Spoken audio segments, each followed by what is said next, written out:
गुरुदेव नाम किसका, प्रभु का प्यारा नाम। समृद्ध दयालु पूज्य स्वामी जी महाराज, आज के इस सत्संग में शरीक होने वाले समस्त सत्संगी प्रेमीजन,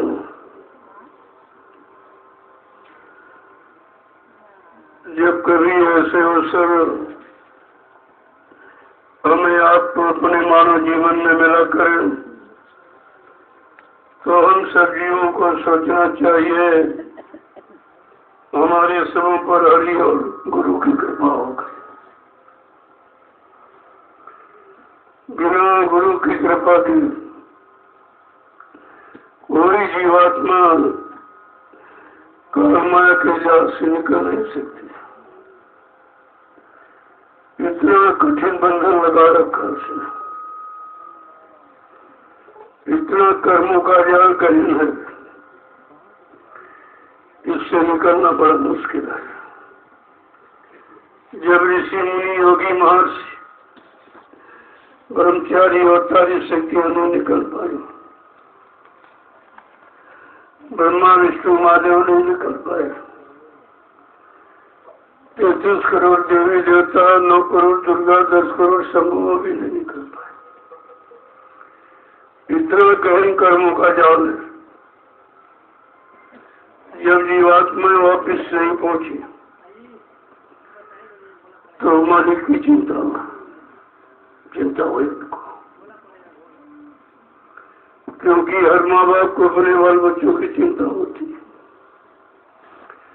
ये जीवात्मा रूह सब मालिक की, न ब्रह्मा की है, न विष्णु की, न शंकर की, न राम, न कृष्ण, कोई देवी देवता की। ये अनामी महाप्रभु की है। और इसीलिए जो भी बीच की शक्तियां आई, उन्होंने जो रास्ता पुण्य कर्मों का बताया, जो शक्ति जिस लोक मंडल मुकाम से आती है, जब लोग उसकी आराधना साधना करते हैं और खुश कर लेते तो अपने लोग तक पहुंचा देते। जो शक्ति जिस लोक से आई उसी लोक तक, लेकिन ये जीवात्मा बीच के लोग की नहीं है, ये तो अनामी धाम की है। जब अनामी धाम से वही सम्राट महापुरुष भूमंडल पर मानव शरीर में आएगा और जीवात्माओं को जगाएगा, नाम डोर सत्य डोर पकड़ाएगा और अपने बल पौरुष ताकत देकर इसको घर पहुंचाएगा, तब ये जीवात्मा जा सकती है। क्योंकि सारी शक्ति ह्रास खत्म हो गई। इतने युग कल बीत गए हैं धसे धसे, अब हंसो आवाज खत्म हो गया। इन जीवात्माओं को नहीं मालूम है मैं किधर से आई और कैसे आई, किसके द्वारा, कौन ले आया, कौन यहाँ छोड़ गया, फिर किसने फंसा दिया, अब कौन निकालेगा, कौन ले जाएगा, पहुंचाएगा, कुछ नहीं मालूम। इसलिए संत महापुरुष आए तो उनको अपना परिचय देना पड़ा, क्योंकि ये तो किसी को मालूम नहीं है। ये जब से सृष्टि बनी है, सम्राट महापुरुष मालिक पहली बार आया। गोस्वामी जी महाराज ने इशारा किया है रामचरितमानस के उत्तरकांड में, एक अनी अनामा अज सच्चिदानंद प्रभु धाम का एक ही अनामी महाप्रभु है। अनामी धाम है, जब अनामी धाम से अनामी महाप्रभु प्रभु नाम लेकर के आएगा, प्रभु नाम का प्रचार कराएगा, प्रभु नाम से जीवात्माओं को जोड़ेगा और भवसागर में प्रभु नाम का बेड़ा लगाकर इन जीवात्माओं को बिठाकर इनके घर पहुंचाएगा, तब जीवात्माओं का आवागमन खत्म हो जाए। प्रेमियों और सत्यलोक तक आवागमन है, क्योंकि संताते जाते रहते, लेकिन अनामी धाम से कभी कोई आया ही नहीं। इसलिए ऐसे वादे किसी ने किए नहीं। जब कोई आए नहीं तो वो क्या जाएगा, क्या बताएगा? अगर आया होता तो इतिहास होता, उनका जानकारी होती तो आप पहचान लेते। जब सम्राट मालिक भूमंडल पर कभी आया नहीं, जानकारी है नहीं, इतिहास लिखा नहीं, तो उनको इसीलिए अपना पूरा परिचय देना पड़ा। अगर परिचय न देते हैं तो कोई नहीं पहचानता। तो कहा हम आए वही देश से जहाँ तुम्हारा धाम, तुम सबको घर पहुँचाना एक हमारा काम। कहा मैं बीच के लोगों से नहीं आया हूँ जो तुम सबको बीच में छोड़ के चला जाऊंगा। ना मैं ब्रह्मा के ब्रह्मलोक से आया हूँ, ना विष्णु के विष्णुलोक से आया हूँ, न शिव जी के शिवलोक से आया हूँ, न राम के साकेत लोक से आया हूँ, न कृष्ण के गोलोक से आया हूँ, न देवी देवताओं के देवलोक से आया हूँ। मैं आया हूँ सतलोक सचखंड अनामी धाम पर, जहाँ की तुम सब जीवात्माओं में वहीं से तुम्हारे वास्ते, तुमको लेने के लिए, तुमको तुम्हारे घर पहुँचाने के लिए आया। ये पूरा परिचय दिया। अगर परिचय नहीं देते कोई नहीं जान पाता, कोई पहचान नहीं पाता, किसी को समझ नहीं आता। कहने का मतलब है इस भारत भूमि पर बहुत शक्तियां आती जाती है, लेकिन वो काल शक्तियां थी। उनका काम समाज सुधार, धर्म की स्थापना, समझाना बुझाना, और नहीं माने तो मार काट दिया। ये काल शक्तियों का काम। काल शक्ति ने किसी जीवात्मा को जगा के घर नहीं पहुंचाया, कि उनको उस मंडल का ज्ञान ही नहीं, इसीलिए वो रास्ता नहीं खोला है। कहने का मतलब ये है कि हम सब कलयुग के जीव कितने बड़े भाग्यशाली, जो रास्ता कभी रहा नहीं, किसी ने बताया नहीं, खोला नहीं, वो रास्ता जीवात्माओं को घर जाने का समर्थ मालिक ने खोल दिया, और बिना किसी के लेन देन, न तुमको घर गृहस्थी चुराई, न खेती दुकान दफ्तर बिजली व्यापार मजदूरी बंद कराई, न कोई तपस्या त्याग संयम बैराग कराया। घर गृहस्थी में रहकर ये अमूलक धन नामदान जो ऋषि मुनियों को नहीं मिला, आपको सहज में दी थी, लेकिन आपने उसकी कीमत नहीं समझी। न नामदान की कीमत, न नामदान देने वाले की कीमत, तो सब भ्रमित हो गए बेचारे, एकदम भूल भ्रम संदेहों में फंस के रहे, कुछ नहीं मिला। अब ये अवसर मिला है, इस अवसर का लाभ उठा लीजिए। संत महापुरुषों ने आकर केवल शैतान मन को पकड़ा और किसी को नहीं, शरीर इंद्रियों को नहीं, मन को पकड़ा। ये मन है कर्ता धर्ता, और समग्र कार्यों का आरंभ मन से होता है। मन के हारे हार, मन के जीते जीत।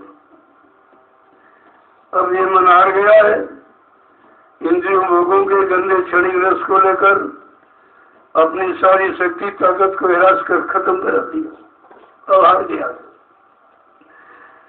और जीवात्मा जब सत्संग से चली, जब तक कुटी धाम में इस मन को साथी बना दिया, कहा चलो हम तुम दोनों चलते हैं नीचे, नीचे के लोग को देखकर वापिस आ जाएंगे, अगर तुमको साथी में वापिस नहीं आऊंगी। बस ये वचनबद्ध हो गई।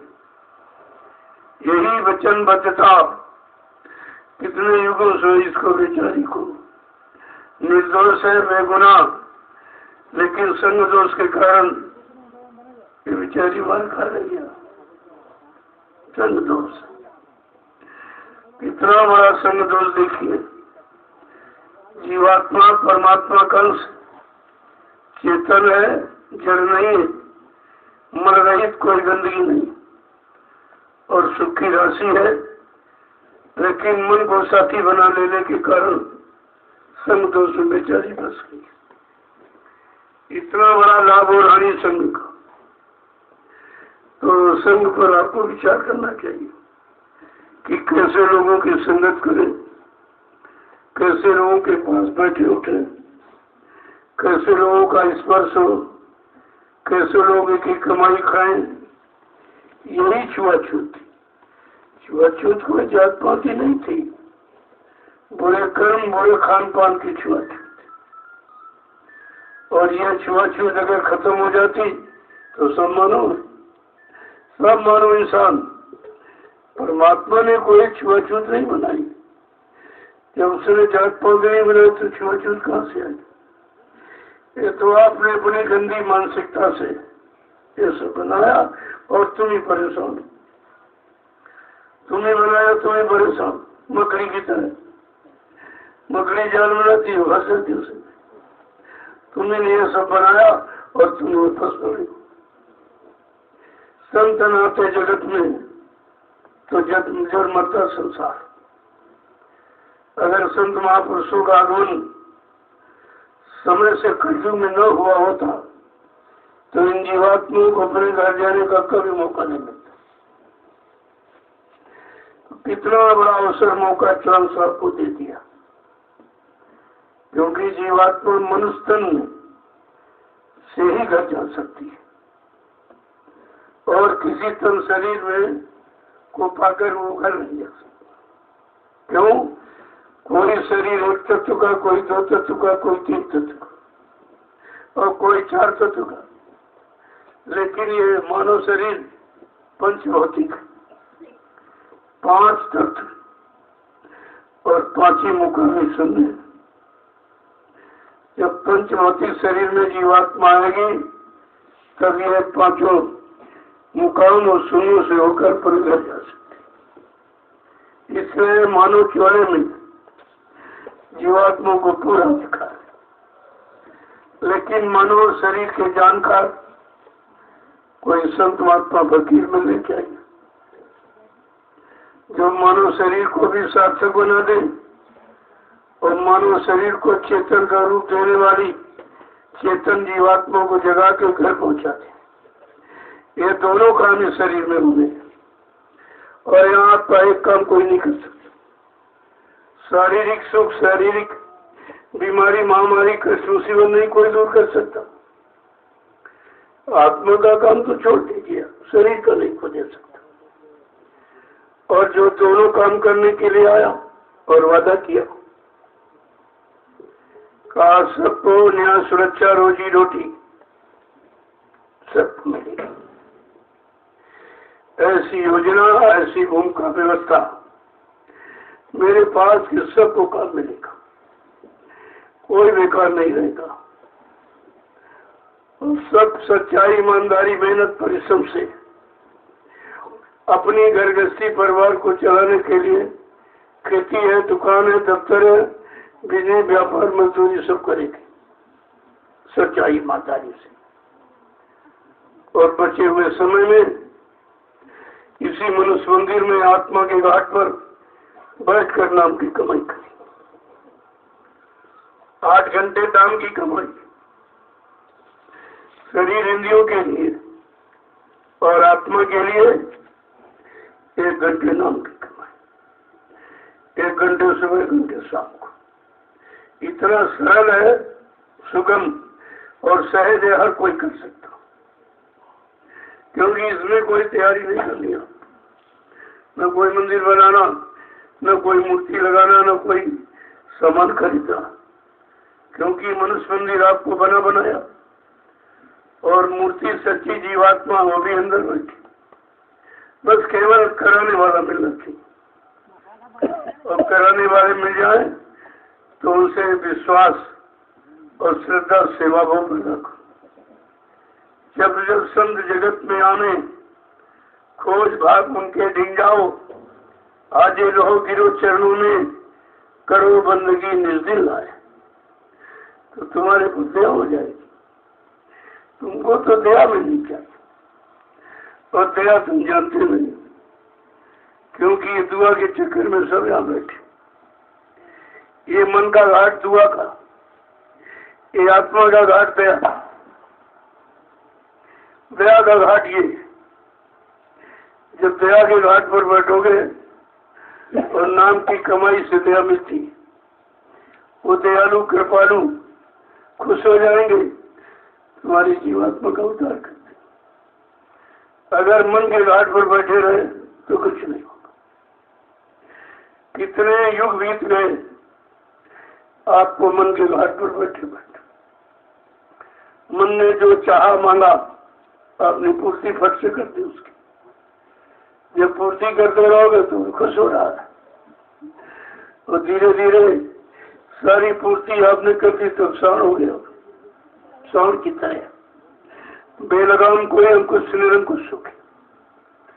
अब आप कितना कोशिश करो, तुम्हारी सुनने वाला नहीं है, तुम्हारी तरफ आने वाला नहीं, तुम्हारा कोई अंकुश मानने वाला नहीं, और तुम्हारा मन तुम्ही को घसीटे घूम रहा, और तुम कुछ नहीं कर सकते, कुछ नहीं कर सकते आप, क्योंकि तुमने भोगों की आदत डाल डाल कर उसको इतना भोगी बना दिया। रोगी, काम का रोगी, क्रोध का रोगी, लोभ मोह अहंकार का, ईर्ष्या, और ये कितने रोग लग गए, और एक भी रोग तुम्हारे बस का नहीं। काम रोग में तो सारी सच्ची फंसा दी उसने, एक ही रोग नहीं।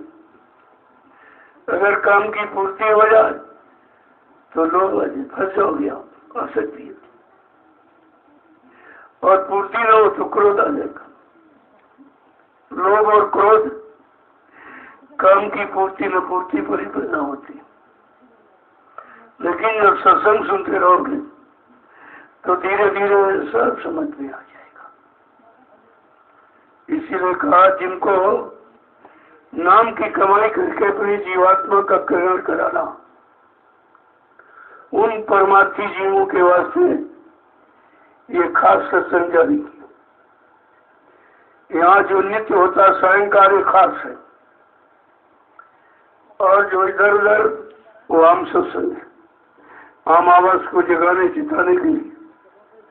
लेकिन ये सत्संग प्रेमियों के लिए होता, वो थोड़ा 15-20 मिनट का लघु सत्संग है।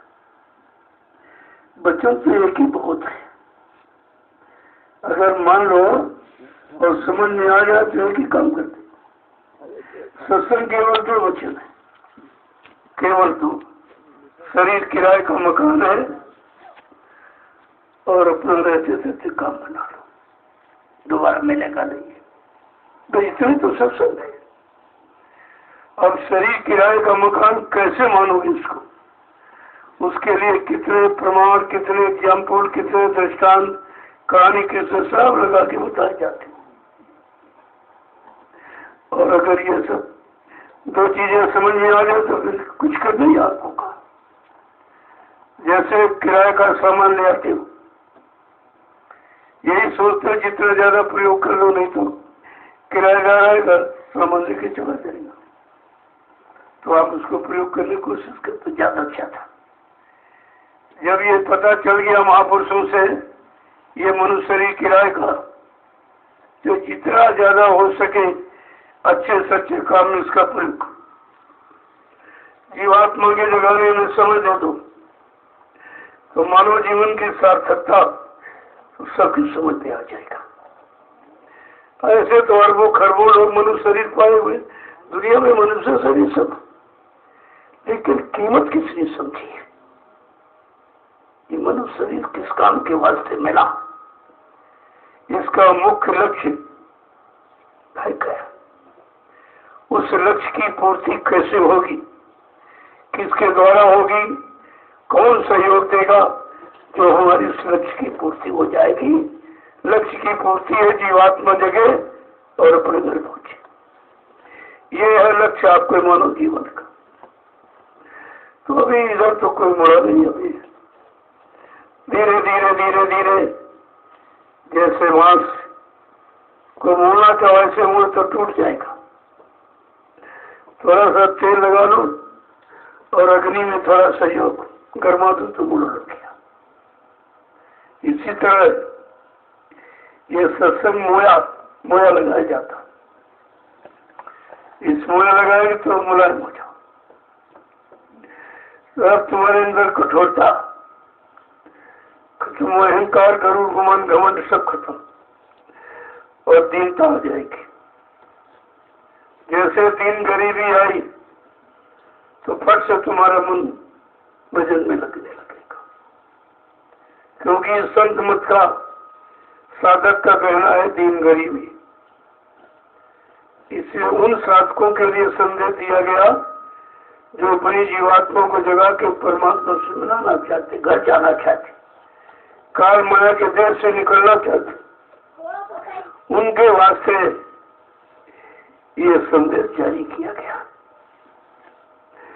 बात यह है, जब वचन सुनोगे, वचनों का पालन करोगे और धीरे धीरे मन की गंदी आदतें जब ठीक होने लगेगी तो सब तुम्हारी समझ में आने लगेगा। लेकिन बगैर सत्संग के कुछ नहीं कर सकता। चाहे जितना ज्ञानी ध्यानी हो, धनवान बलवान बुद्धिमान हो, बिना संत महापुरुषों के वचनों के वो बच ही नहीं सकता काल माया से। संत वचन बचाने का काम करती है, लेकिन कब? जब वचनों को लागू करोगे तभी तो। कि जाके लगी शब्द की चोट, जो भय सदगुरु की ओट, जिनको शब्द बाण लग गया और मन मूर्छित हो गया, काम क्रोध लोभ अहंकार से हटने लगा, उन पर दया हो गई। ये दया की पहली श्रेणी है। जब तुम्हारे अंदर से काम क्रोध लोभ अपना स्थान छोड़ने लगे तो समझ लो कि मालिक की दया शुरू हो गई।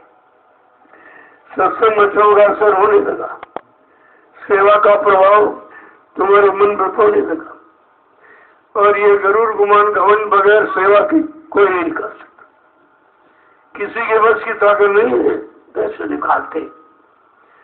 काल माया ने गढ़कर इतनी मजबूत व्यवस्था बनाई है जिसको कोई तोड़ ही नहीं सकता। प्रेमियों, तो काल माया का देश ही है, और किसी के देश में, किसी के राज्य में, किसी के हुकूमत अधिकार में रहकर आप मनमानी नहीं कर सकते। पराधीन सपने सुख नहीं, दूसरे के अधीन रहकर सुख में भी सुख नहीं मिल सकता।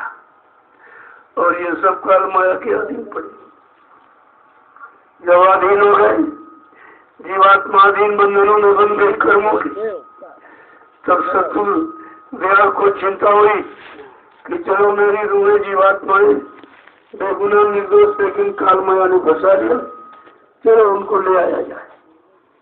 अति कृपा दया मेहरबानी करके अपनी रूह जीवात्माओं के वास्ते इस काल माया के देश आ गए। जैसे अपना चरण काल की नगरी में रखा, काल को बेहद चिंता हो गई। एकदम घबरा गया कि अगर ये सारे जीवात्माओं को नाम से जोड़कर जोड़ देंगे और जगा करके सब ले जाएंगे, मेरा देश खाली हो जाएगा। मैं राज हुकूमत किस पर करूं? बहुत चिंता। काल को जितनी चिंता जीवों को फंसाने की है, और दयाल को उससे करोड़ों गुणों चिंता अपने जीवों को ले जाने चलाने की। ये देखिए, दोनों की होड़ लग गई। अब इस होड़ में आप काल की तरफ जा रहे थे, दयाल की तरफ। काल की पारी में खड़े होकर दयाल की पानी, इसको ले जा बाहर, बंदे मार कर बांधो से ले जा, बदतमीज कहेंगे। तुझको और कई जगह नहीं मिलती, इसको उठा के ले जा, तो चलो कहेंगे। ये सब काल ही बोलते, ये भी काल का सामान है। दयाल के वचन सुनने ने जो विघ्न डालेगा, ऐसे जीवों को प्राण मारे, ये बस बंद कर दी दरवाजा।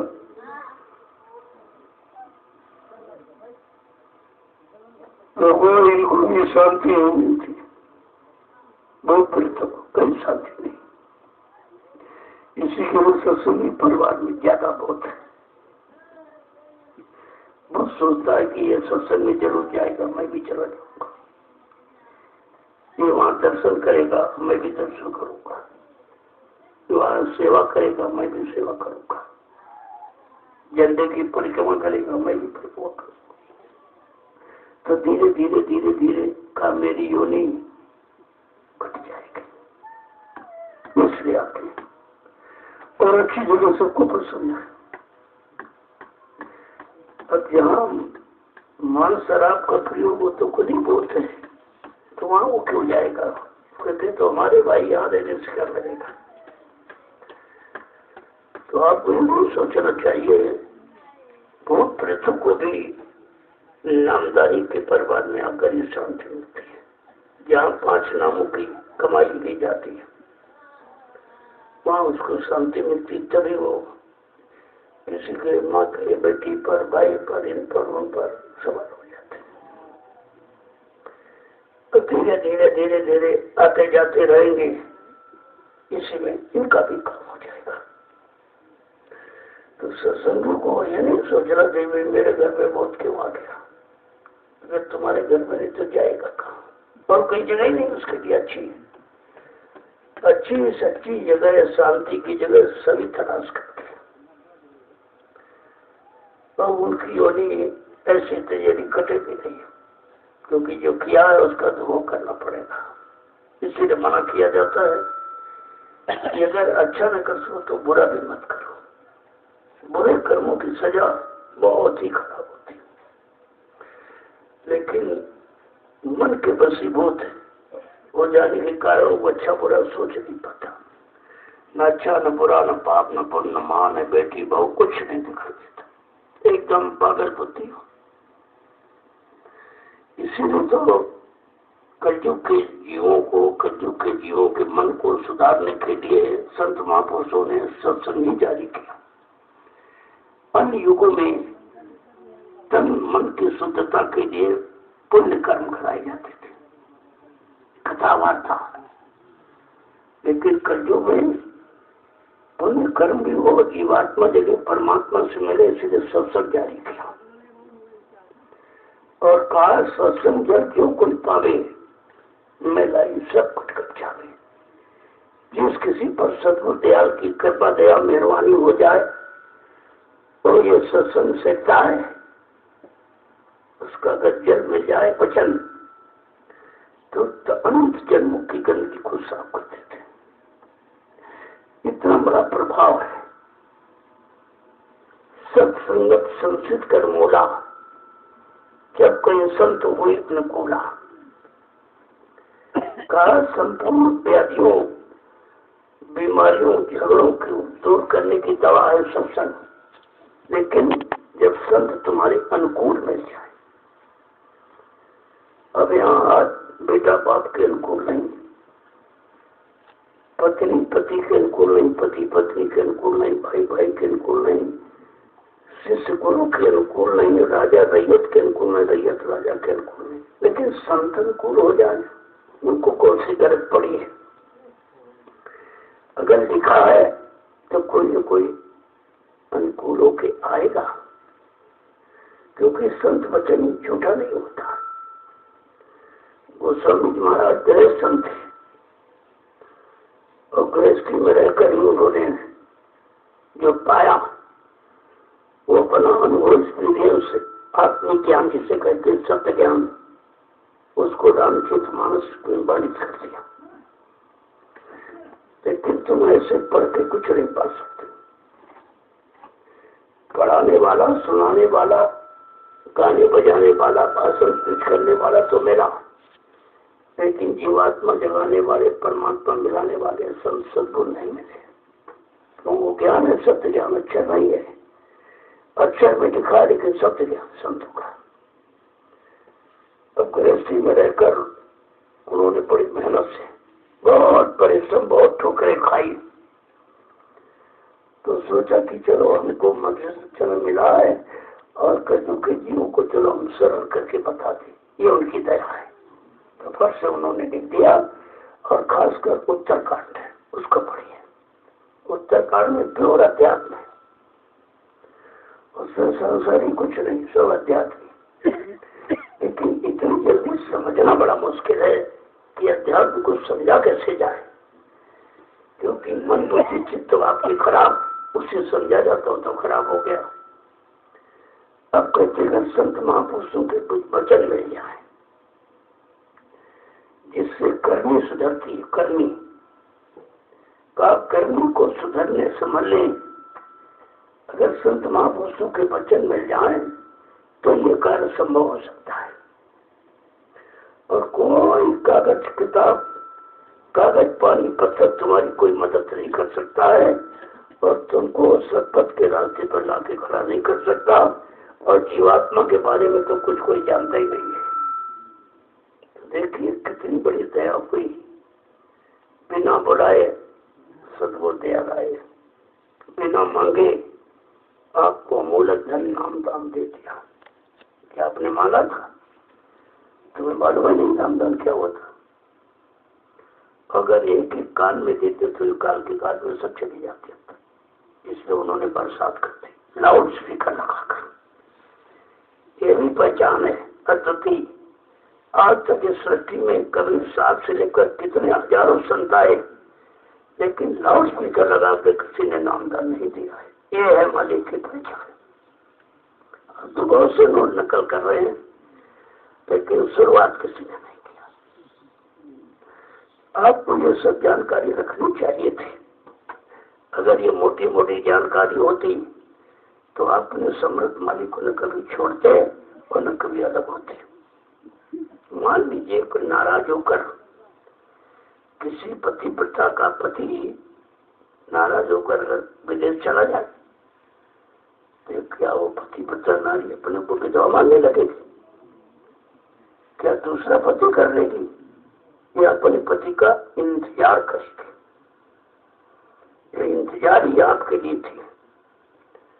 कहा भी था कि बच्चा आगे ऐसी नाजुक स्थिति मैं बना के खड़ी कर दूंगा, फिर कुछ दिनों के लिए तुम्हारे से दूर चला जाऊंगा।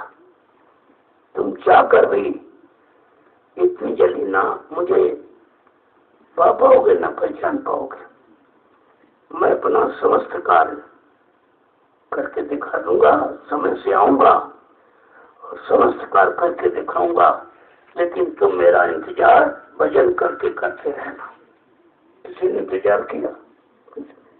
इधर बगे उधर बगे उधर बगे, कोई इंतजार ही नहीं। किसी तरह का कोई इंतजार ही नहीं किया।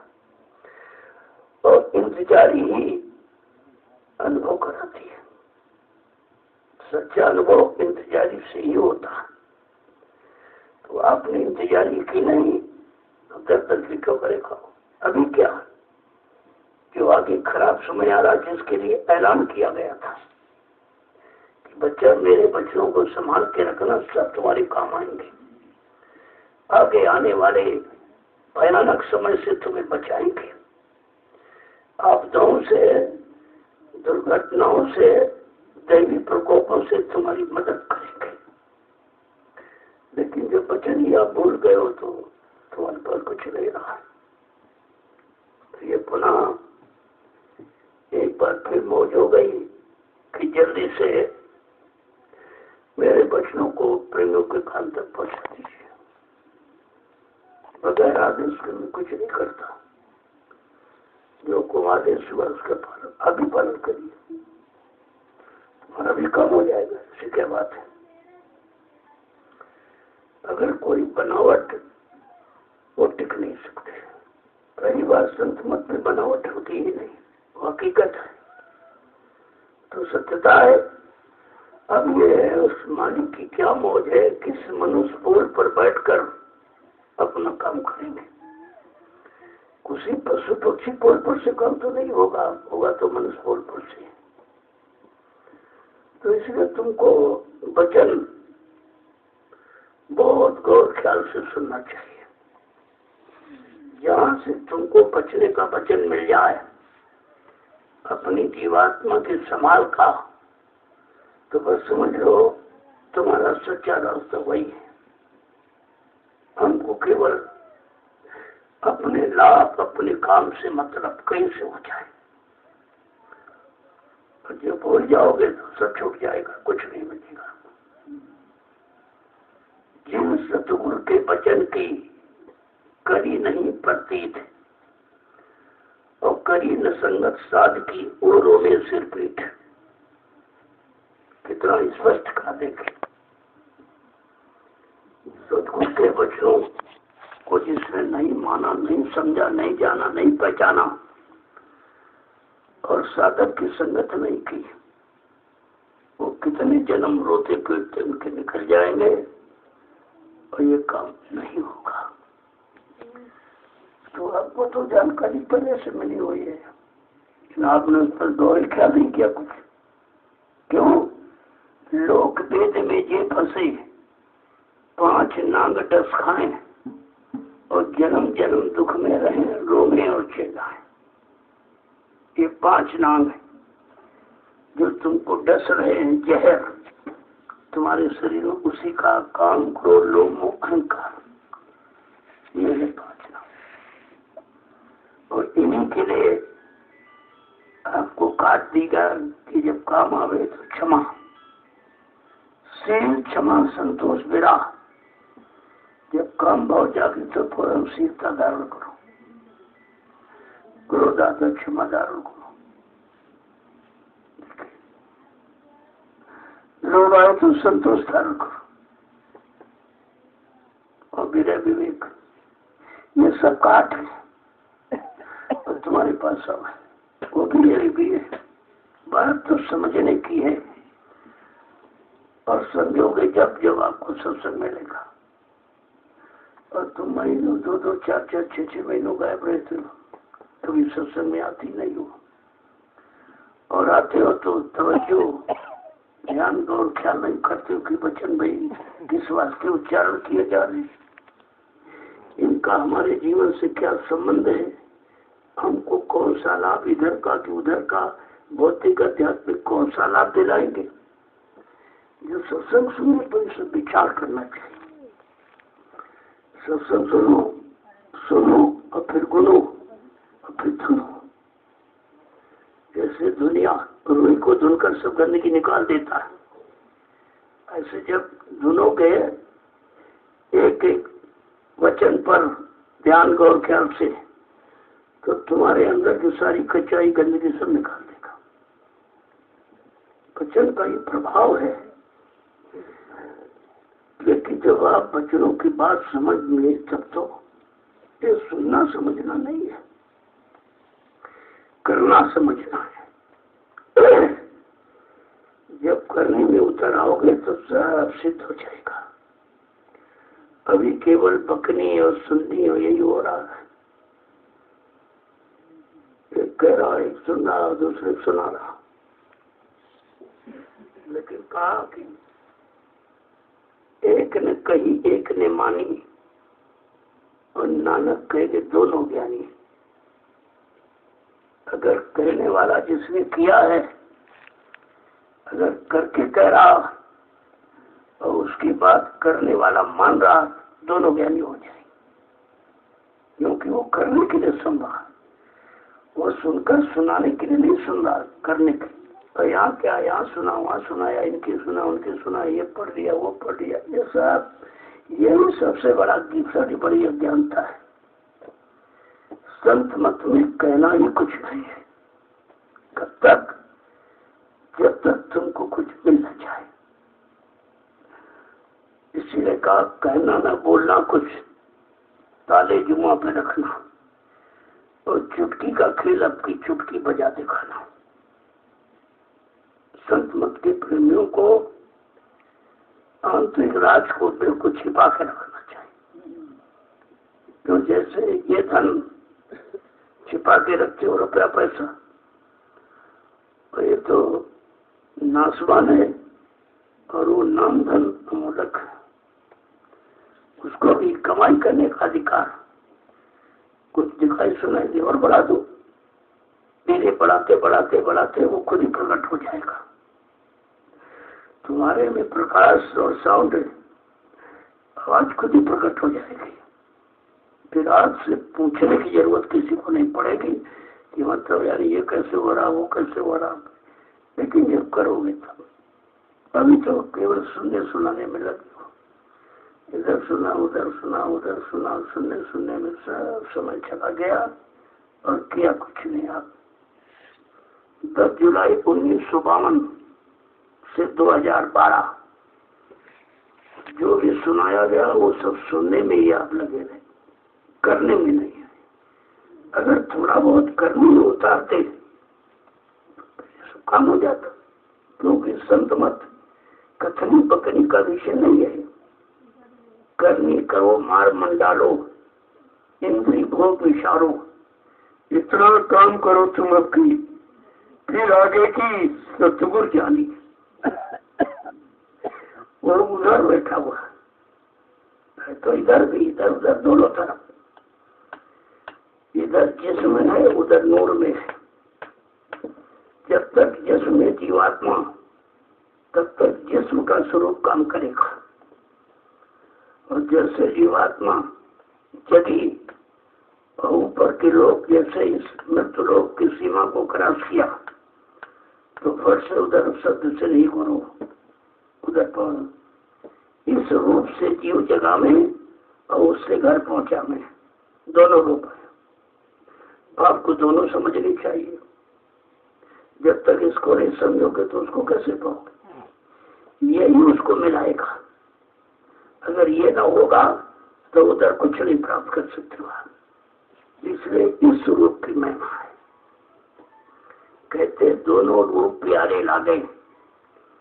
हमको तो दोनों रूप ही प्यारे लगते हैं, क्योंकि अगर ये स्वरूप जिस्म का ना था तो हम सब जिसमें बैठे जीवात्माओं को पता नहीं चलता कि कभी जला भी जाता है, कहीं जाया भी जाता है, अगर कहीं और है, मालिक कहीं अपना और है, कुछ नहीं पता चलता।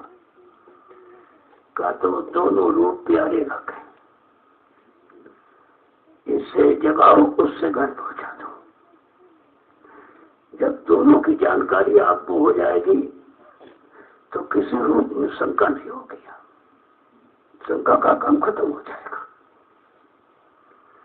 इसलिए कहा करिए निसत्संग, बाधा सकल मिटाए। कितनी बाधाएं दिक्कतें अटकलें आवे, लेकिन सत्संग छोड़ना नहीं चाहिए।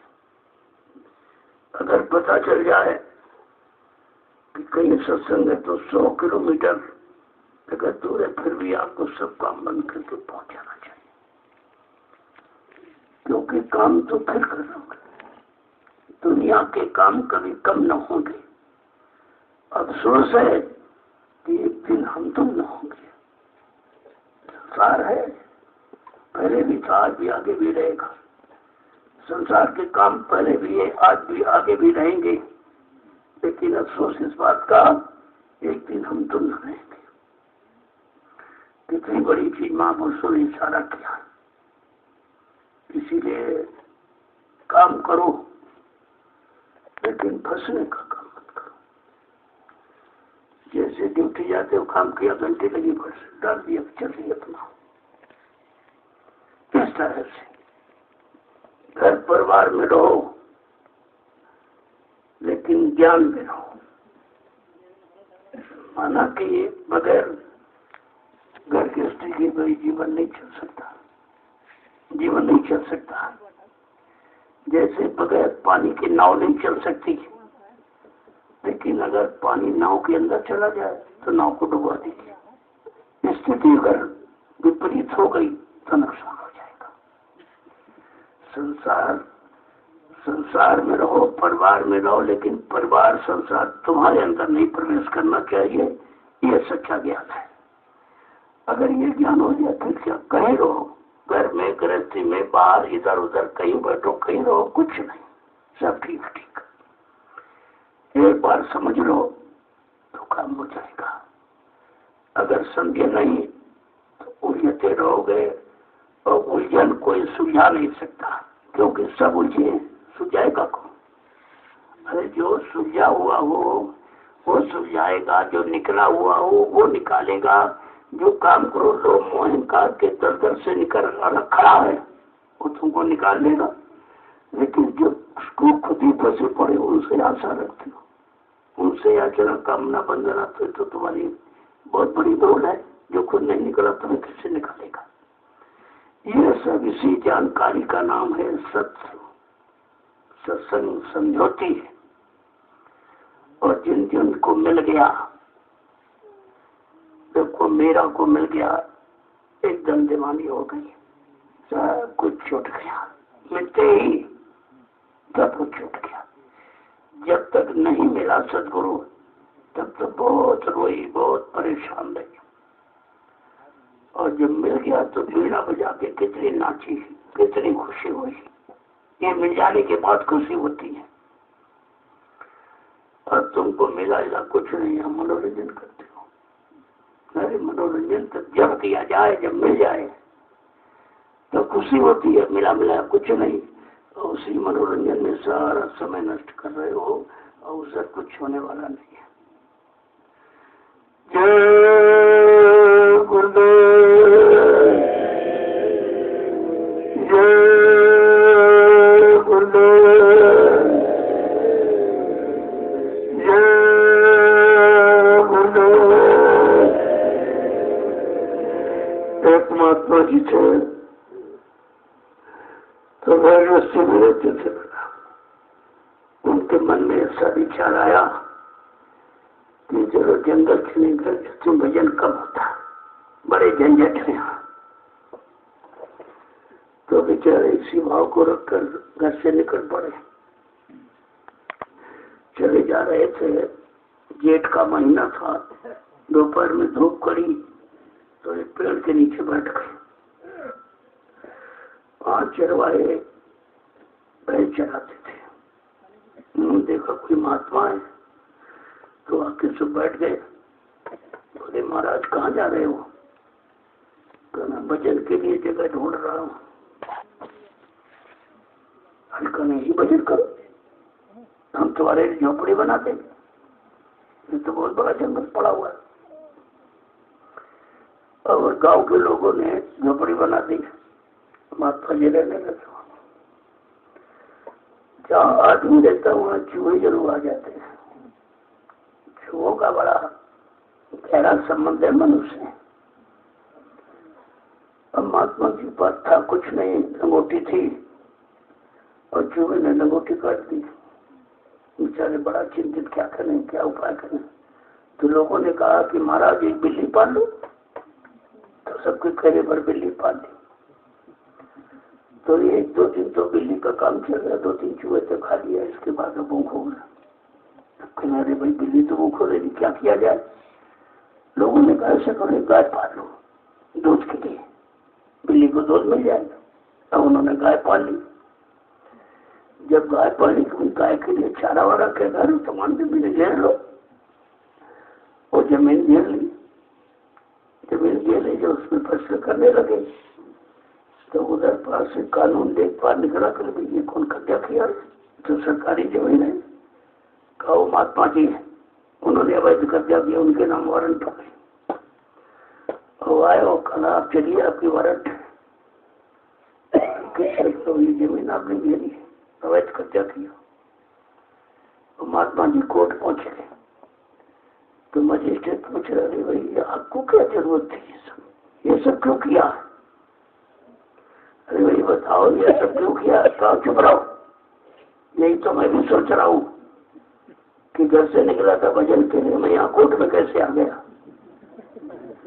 तो बड़ी देर के बाद सोचते रहे कि लंगोटी चूहा काटता था, चूहे के लिए बिल्ली पाली, बिल्ली के लिए गाय खरीदी, गाय के लिए जगह घेरी, तरह का बस लंगोटी ही झगड़ा है। ये भी झगड़ा झंझट लंगोटी का भी है, बस वहीं से चलती है। कल कुछ नहीं, झंझट तो तुम्हारे साथ है, चलो घर चलो, ये तो घर में ही काम हो जाएगा। क्या जरूरत दूसरे की बनाई व्यवस्था का प्रयोग करें और फिर उसके बदले भजन करें। जो करेंगे सब उसी सबको मिल जाएगा। जिसकी रोटी खाएंगे, जिसका कपड़ा पहनेंगे, जिसकी बनाई व्यवस्था में रहेंगे, तो समझ में आ गया। ऐसे ज्ञान होता है। जब खुद पर बीतती है तब समझ में आता है कि हमें क्या करना चाहिए, हमारे जीवन का मुख्य लक्ष्य क्या है, रास्ता सच्चा कौन। जय गुरुदेव, जय गुरुदेव, जय गुरुदेव, जय गुरुदेव। नाम किसका, जय गुरुदेव। नाम किसका, जय गुरुदेव। नाम किसका, प्रभु का प्यारा नाम। तो आप लोग खड़े हो जाओ। ये रोज आपसे कहा जाएगा, खड़े होने का मतलब केवल शरीर को खड़ा नहीं करना, मन को खड़ा करना। अब मन को गुरु के बताए रास्ते पर खड़ा करना है और उधर काल की नगरी की तरफ नहीं जाने देना। मतलब ये सारा समझिए आप पहले। हर इशारे, हर संदेश आदेश में कोई न कोई राज होता है और उस राज में कोई न कोई लाभ छिपा होता है। जय गुरुदेव, जय गुरुदेव, जय गुरुदेव। नाम किसका, प्रभु का प्यारा नाम। जरा जोर से बोलो, सब मिल बोलो, बोलना होगा, अभी से बोलो। दुख दर्द हरेंगे, सब कष्ट हरेंगे, सुख शांति भी देंगे, सबके दाता, सबके मालिक। प्रेम से बोलो, ये नाम नहीं इंसान का, प्रभु का। ये काम नहीं इंसान का, प्रभु का। सैन और बहन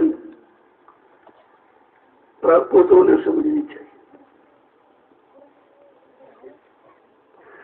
नेक कहीं बहनों सो, अनेक कहीं सैनन सो। कहा बहन तो थोड़ा और सैन माने इशारा, पूरे संदेश का इशारा हो जाता है, बहुत सूक्ष्म है। अगर सैन मन समझ में फिर देर क्यों लगती। कबीर साहब ने तो कहा, जो सैन बहन ने समझे न उससे कछु न कहे। जो इशारा वचन संकेत कुछ नहीं समझते, कुछ मत कहो। कहा सुनी माने नहीं दे धक्के दो चार। ये गुप्त संत है। प्रकट संत पूर्ण दया लेके आता, वहां बेरहमी नहीं होती है, पूर्ण दया होती है। और किसी को ठुकराना उनके सिद्धांत में नहीं होता। सबको गले लगाना, सबको अपना बनाना, अपना मानना, धीरे धीरे सिखा पढ़ा के अपना जैसा बनाना, ये उनका उद्देश्य होता। जब तक तुम्हारी जीवात्मा को संत रूप में नहीं बना लेंगे, यानी सारी गंदगी से अलग थलग जब तक नहीं करेंगे, तब तक किसी जीवात्मा को ले नहीं जा सकते। ये गंगा जीव नाम रूपी जहाज पर बैठकर कभी नहीं जा सकता, बैठा भी ले जाएगा। वो नाम जहाज पर बड़े पाक साफ जीव को बैठाना चाहता है, जो मन बुद्धि चित्त से पाक साफ होते। जब आप सत्संग की गहनी गहनी में आ जाएंगे तो धीरे धीरे सब समझ में आ जाएगा। फिर आपको किसी से पूछने की जरूरत नहीं पड़ेगी। जब खुद आप करने लगोगे तो करने का फल तुम्हारे सामने आगे खड़ा हो जाएगा। जय गुरुदेव, जय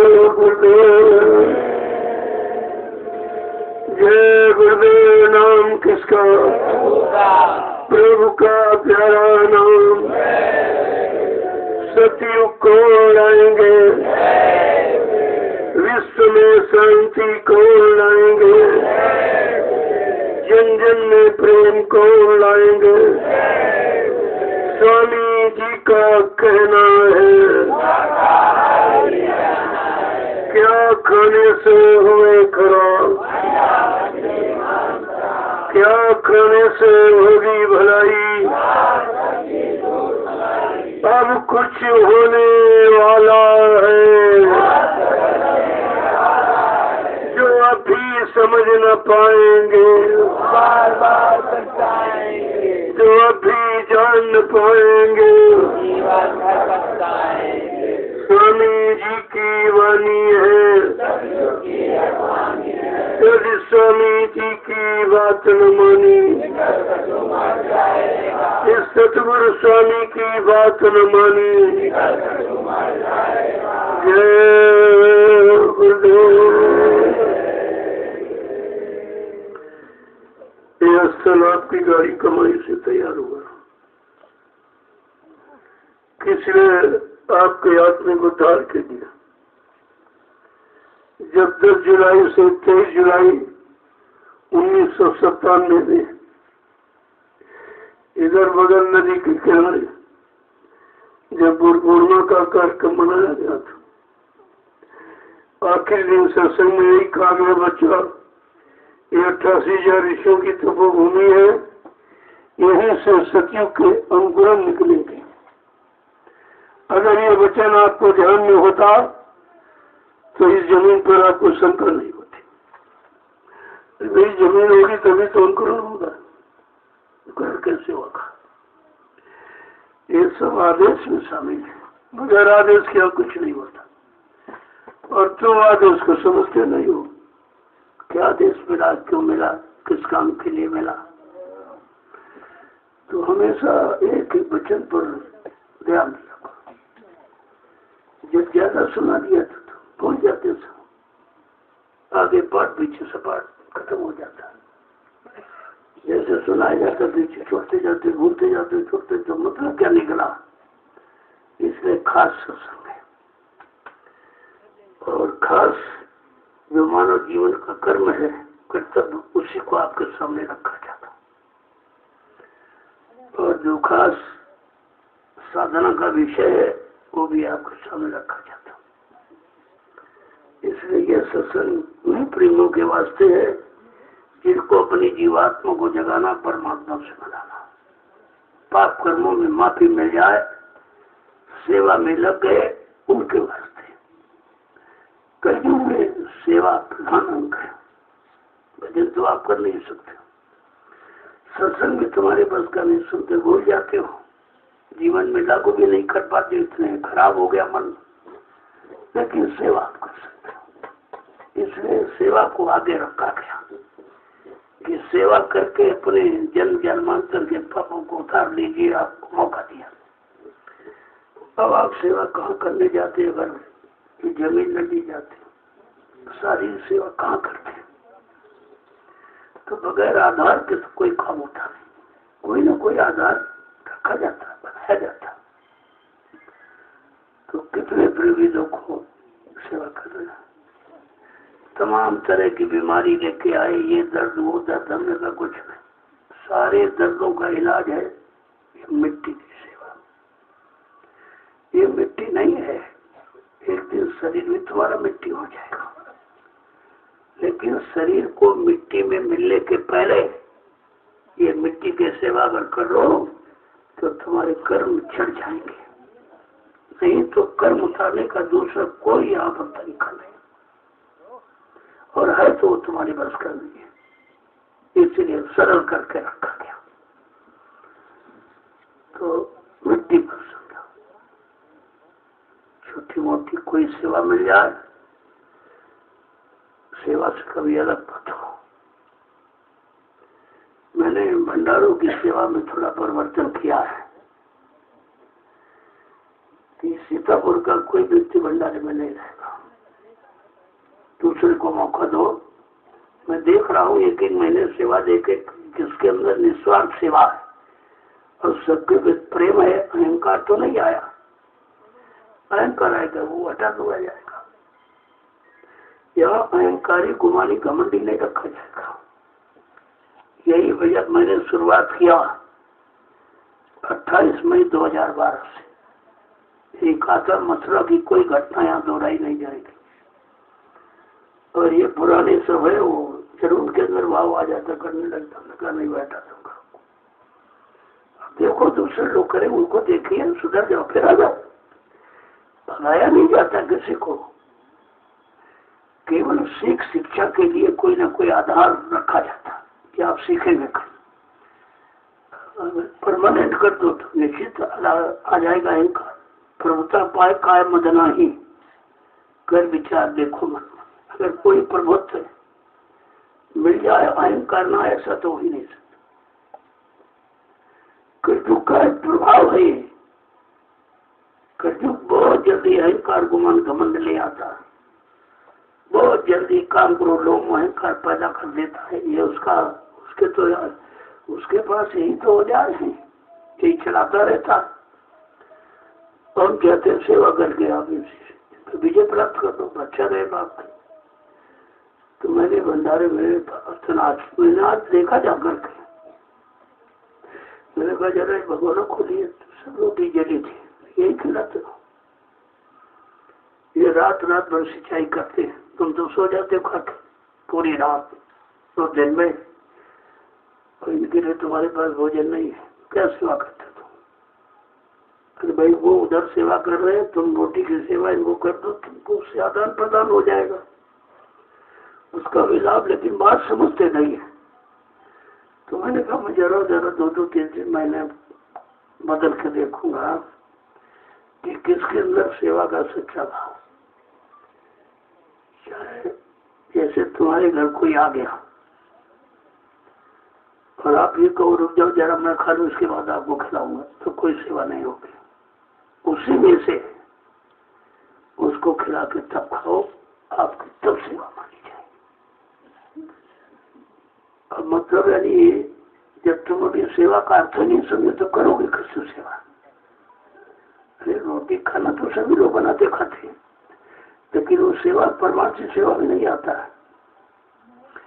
धीरे धीरे मैं ऐसे सब जगह परिवर्तन करूंगा।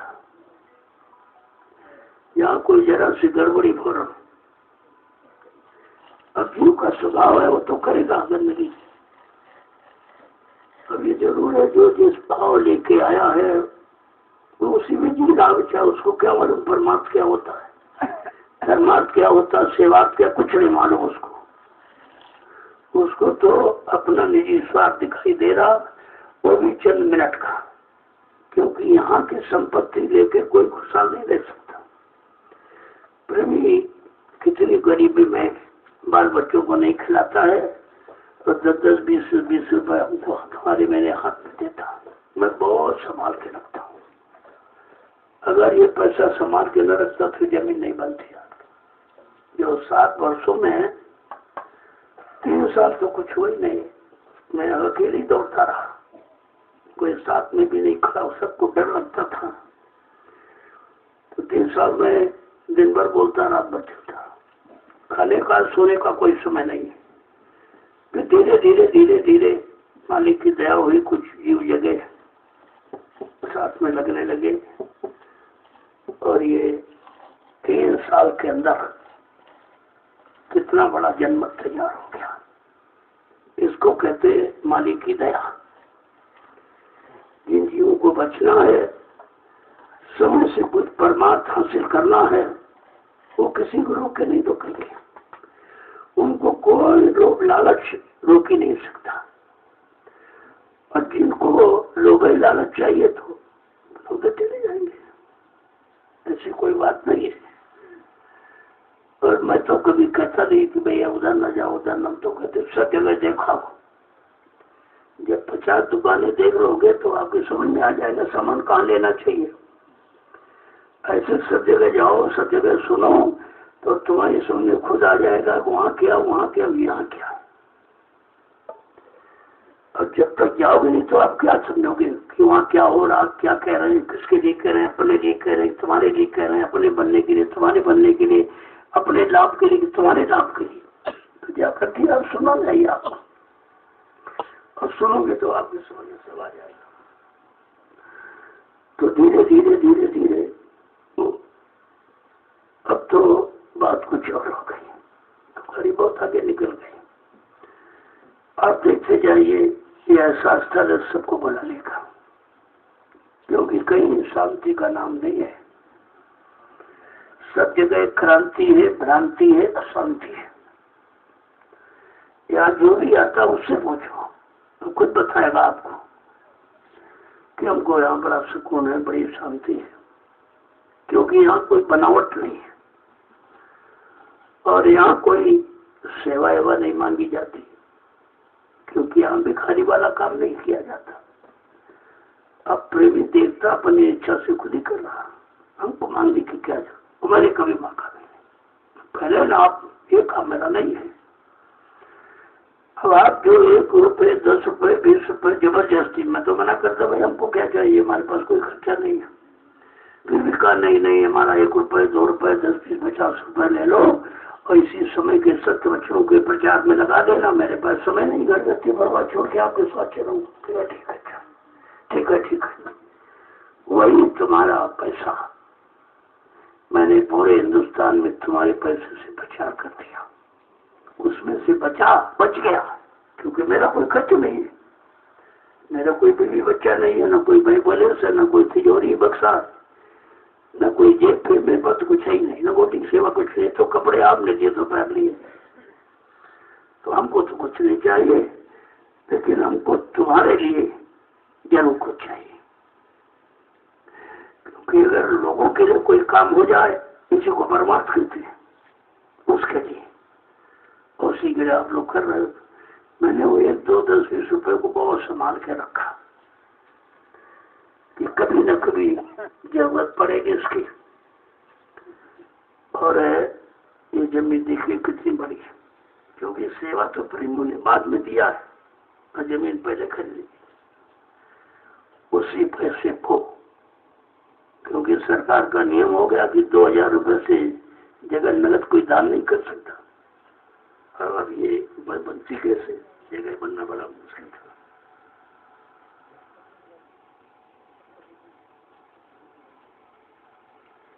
बड़ा मुश्किल था इतनी बड़ी जगह बनना। करो धीरे धीरे धीरे धीरे, आपके सामने सब हो रहा है।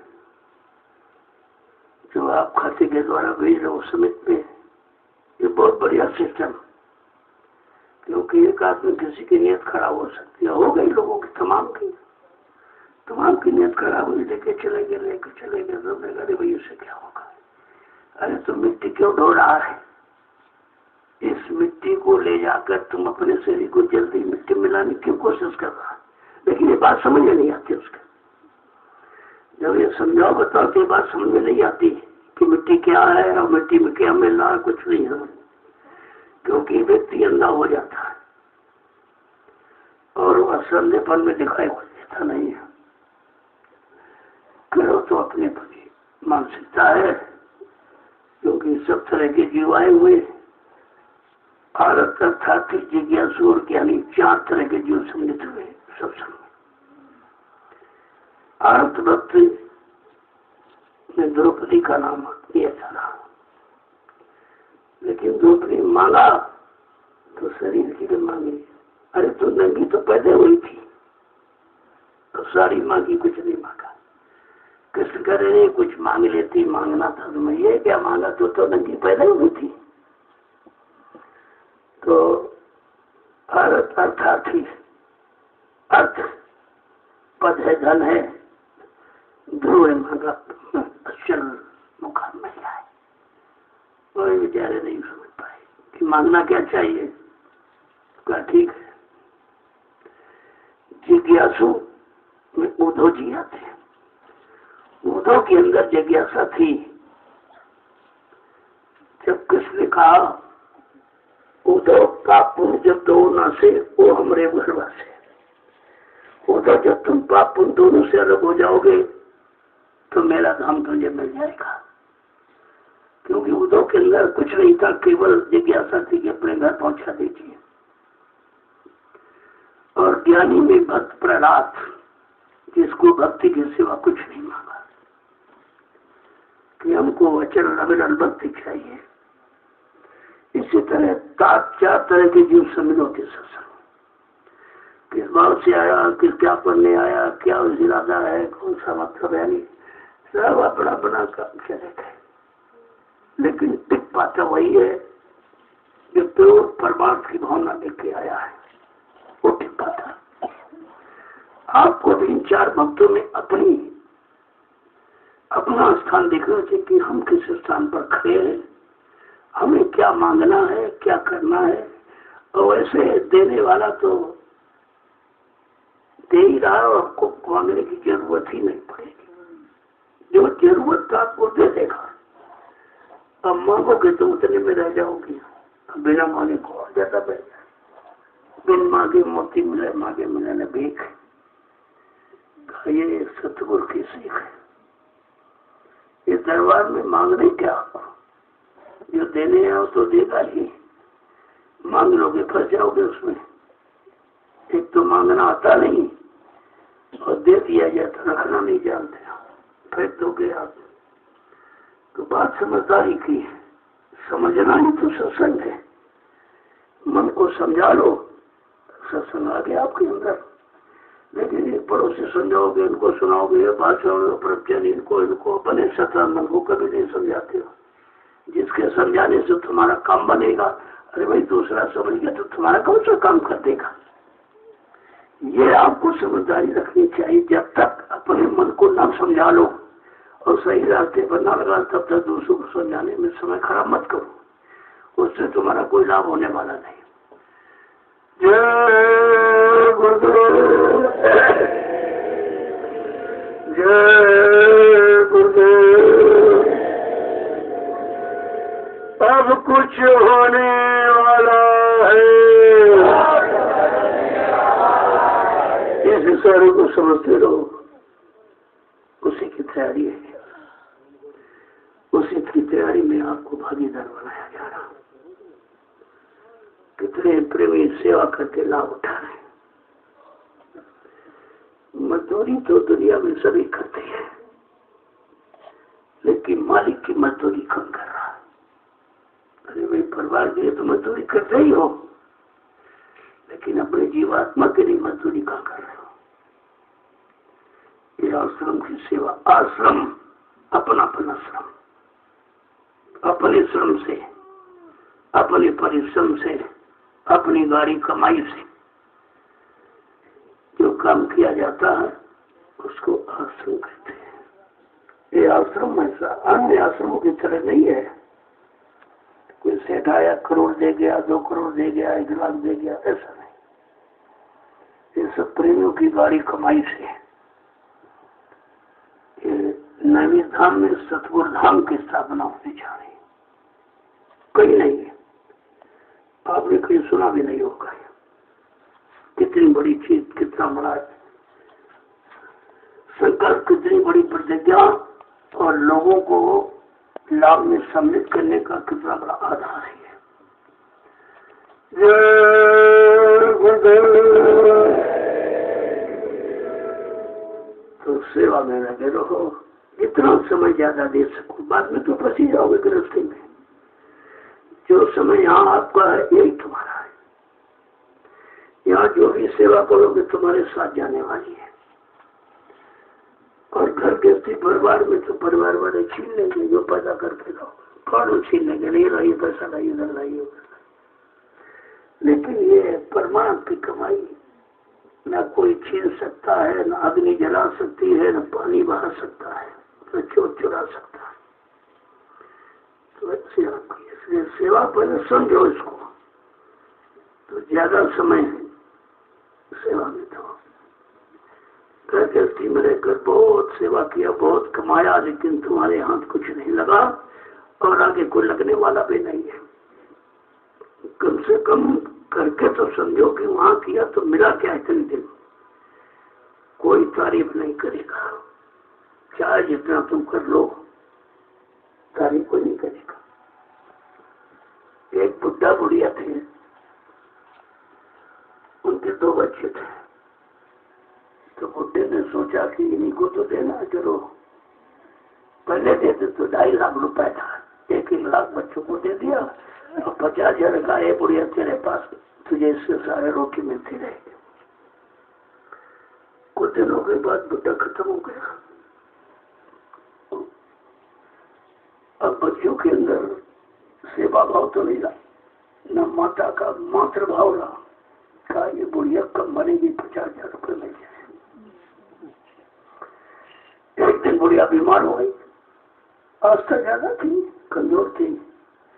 तो बच्चों ने सोचा इससे बढ़िया मौका नहीं मिलेगा, तो फट से उसको जिंदा ही बांध दिया, टिक्के में बांध करके और लेके चल पड़े। कहा बुढ़िया मर गई मर गई। तो लोगों ने कहा बीमार रहती थी वो भाई मर गई होगी।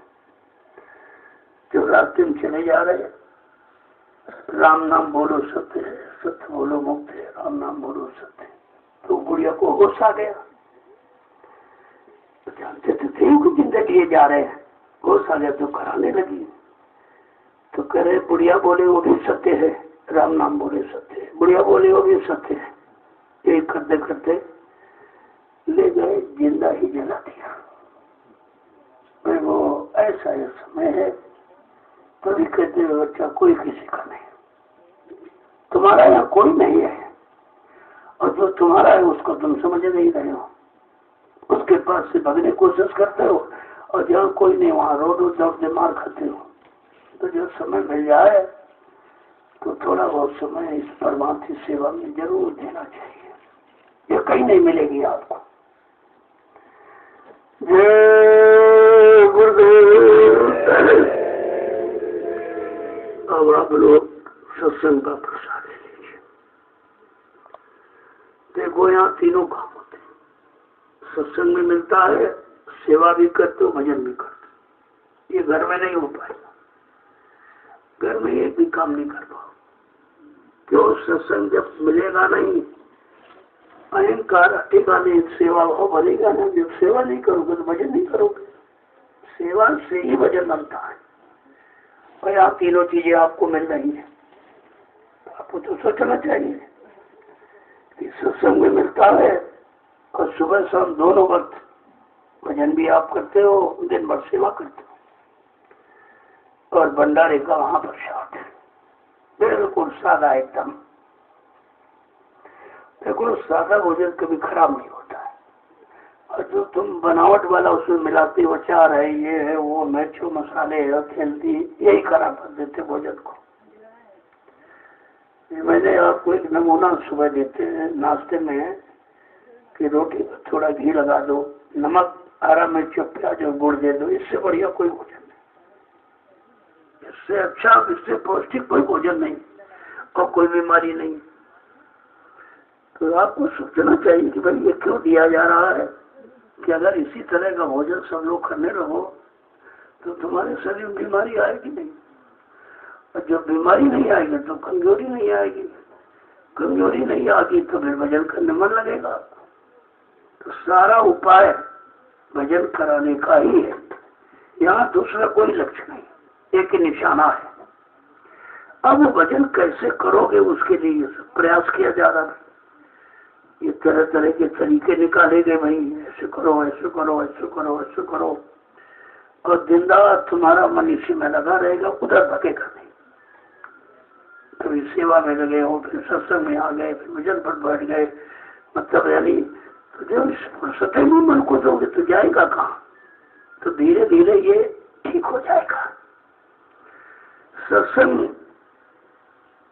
जैसे पत्थर को आप पानी में डाल दो तो ठंडा रहता है, पिघलता तो नहीं, लेकिन जो धूम में पड़ा उससे तो अच्छी है, दोबारा गर्म बैठ नहीं सकते आप। ऐसे ये मन की तरह निष्ठुर हो, आप पत्थर की तरह, लेकिन सत्संग में पड़ा रहेगा, जरूर मुलायम हो जाएगा, जरूर ठीक हो जाएगा। धीरे धीरे धीरे धीरे ये सब ठीक हो जाएगा और आपका सहयोग करने लगेगा। लेकिन तुम एक बार की चाहो, एक दिन में जाओ, कितने युगों का भूला भटका बिगड़ा 1 2 3 10 दिन कैसे ठीक हो जाएगा? तब लगे रहो काम हो जाएगा। गुरुदेव तो आप लोग सत्संग का प्रसाद से लो। देखो, जब भी भंडारा तैयार हो, जो लोग सेवा कर रहे हैं, खेतों में सिंचाई है, ये पहले भोजन उनको कराइए। और तुम लोगों को सोचना चाहिए, जो रात दिन तुम्हारे लिए सब्जी तैयार कर रहे हैं, मेहनत कर रहे हैं, उनको भोजन आप पहले करो। सब लोग को सबको तो मिलता है, लेकिन क्या करते हैं? मैं यही कहा, देखने गया, जो कुछ नहीं करते हैं, घंटी लगी फट सबसे पहले बैठ गए वहां, और बेचारे जब तक वो कैसे आते उनको कुछ नहीं मिलता, इसको कभी के बराबर कर देते। मैं ऐसा नहीं होगा, देख के दो रोटी। मैंने गुप्ता जी से कहा कि आप ये बोर्ड लगा दीजिए, ये है संत मत का भंडारा, बगैर सेवा की यहाँ रोटी नहीं मिलेगी। क्योंकि रोटी का दुरुपयोग नहीं करना है, सदुपयोग करना। प्रेमी अन्न देता है अपने परमात्मा बनने के लिए, और बगैर सेवा करने वाला खिला दोगे तो वो परमात्मा क्या बनाएगा तुम्हारा? अपने नहीं बनाना। तो इन चीजों को बराबर ध्यान रखिए, थोड़ा सख्त हो जाएंगे। ये साथ दुनिया के लोग यहाँ बैठ जाएंगे, रोटी खाने तुम दे नहीं पाओगे, क्योंकि जानते हो वहां कुछ कहा नहीं जाता, कुछ देखा नहीं जाता। ऐसा नहीं है। सेवा से रोटी हजम होगी, सेवा नहीं को रोटी नहीं हजम। हजम का मतलब तमाम विकार पैदा हो जाए, ये बीमारी, वो बीमारी, ये झगड़े, वो झंझट तैयार हो जाएंगे आपके। इसलिए रोटी खाओ तो सेवा। भंडारी की रोटी बहुत कठिन है। बार बार महापुरुषों ने इशारा किया कि भंडारे की रोटी के 9 अंगुल दांत है, और भजन करे तो उबरे और नहीं तो फरे। इतना खराब अन्न है ये, तो इसको सेवा से बचाओ। सेवा करोगे पचाएगा, कोई बीमारी नहीं होगी, कोई परेशानी आपको नहीं होगी। तो ये ध्यान में रखना चाहिए आपको।